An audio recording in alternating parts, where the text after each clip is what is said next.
hoje, na nossa mini videoaula de arte, nós vamos conhecer um pouco mais sobre a arte indígena brasileira. Vamos lá?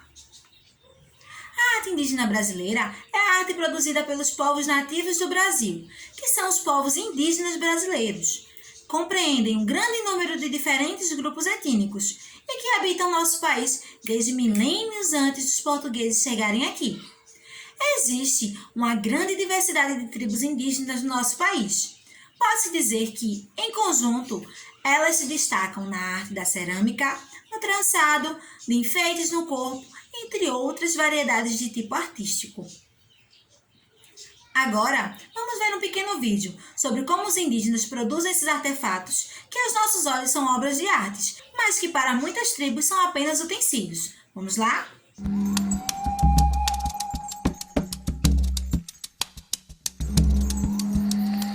Na cultura indígena, os objetos quase sempre têm, em primeiro lugar, uma função, mas também têm beleza, originalidade e muitos significados. Características que fazem deles mais do que simples utensílios. Uma forma de arte.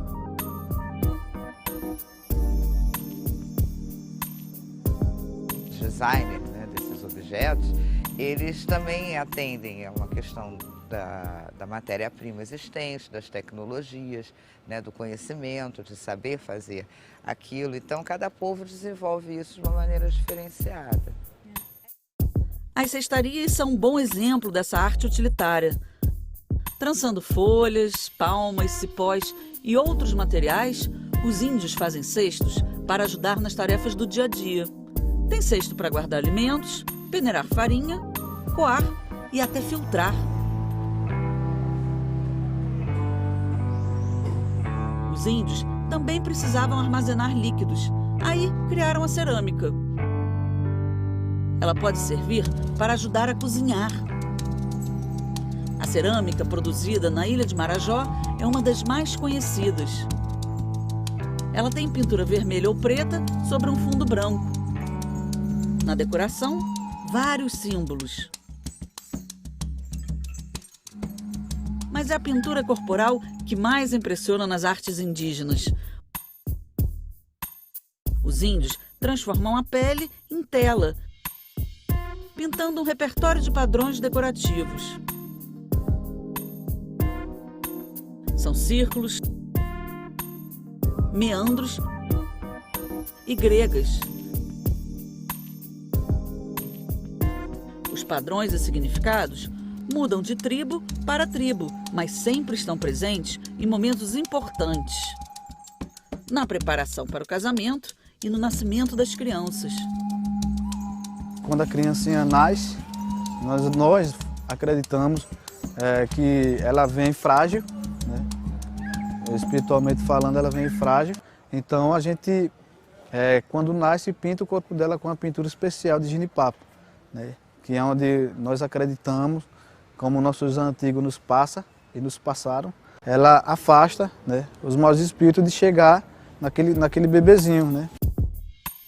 No extremo norte do país, o Zuaiuana tem uma pintura corporal cheia de significados.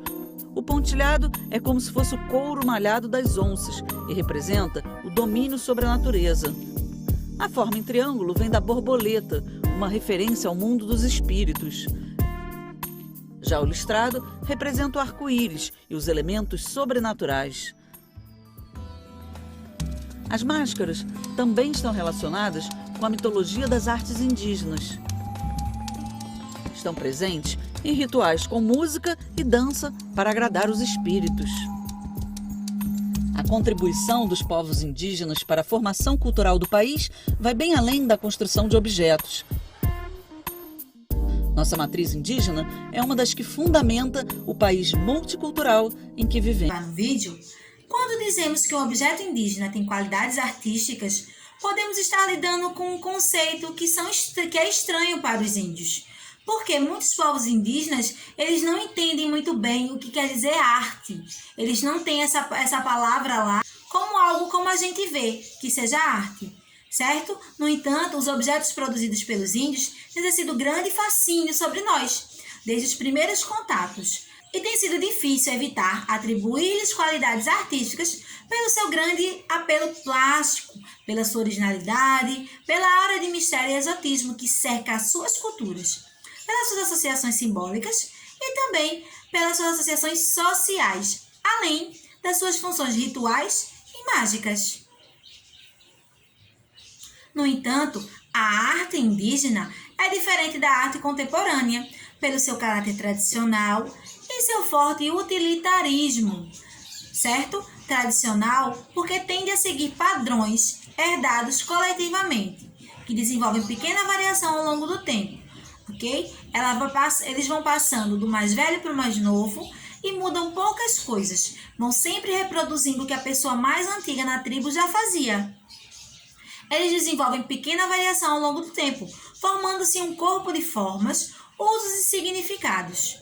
Isso é o que permite distinguir os trabalhos de uma tribo e de outra, e aproxima a sua arte do nosso folclore.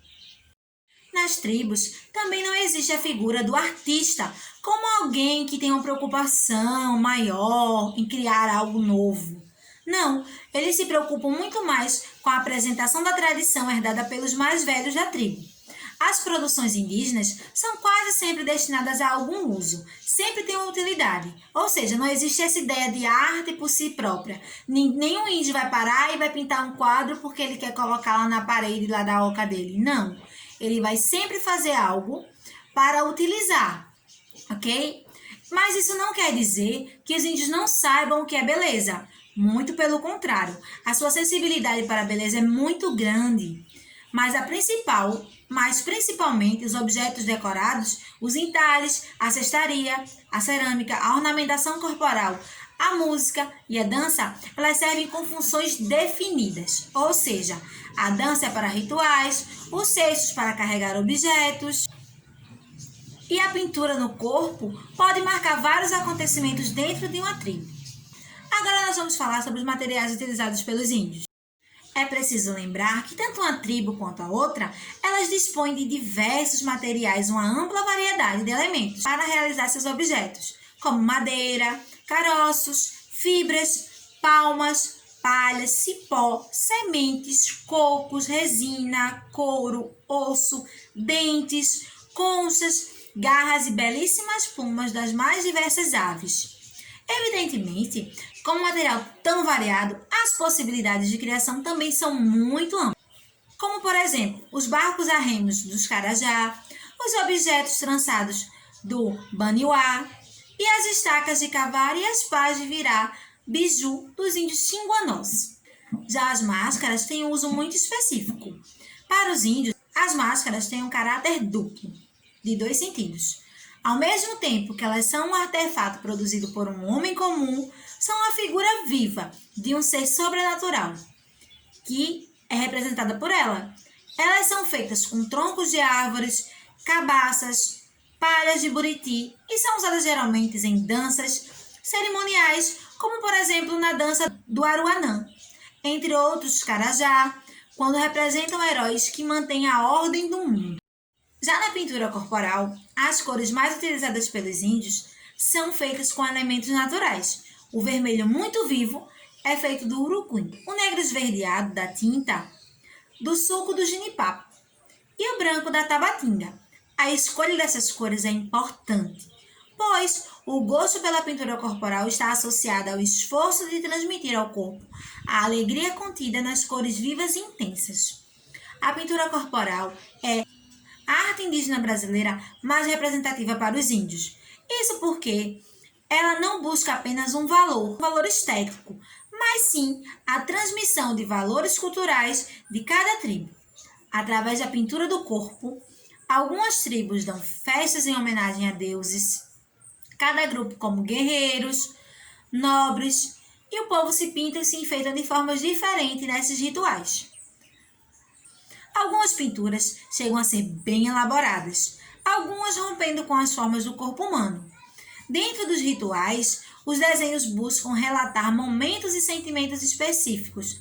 As pinturas mais elaboradas pertencem à cultura dos Cariuéus. Além disso, cada tribo aplica os seus costumes nos desenhos. Existem grupos que optam por pintar as crianças diferente dos adultos. Bem, turminha, e essa foi nossa aula de hoje sobre a arte indígena brasileira. Eu espero que vocês tenham gostado. Até a próxima aula. Tchau, tchau! Yeah, we ain't sleeping at all, yeah. I'm seeing stars, yeah. Gave me your number, but I never called. I got too faded off the wet. Said your name, but I forget. Now you lying in my bed, and I'm just stuck at 1% in my hand. Ashes on my pants, a message from my bank. They said I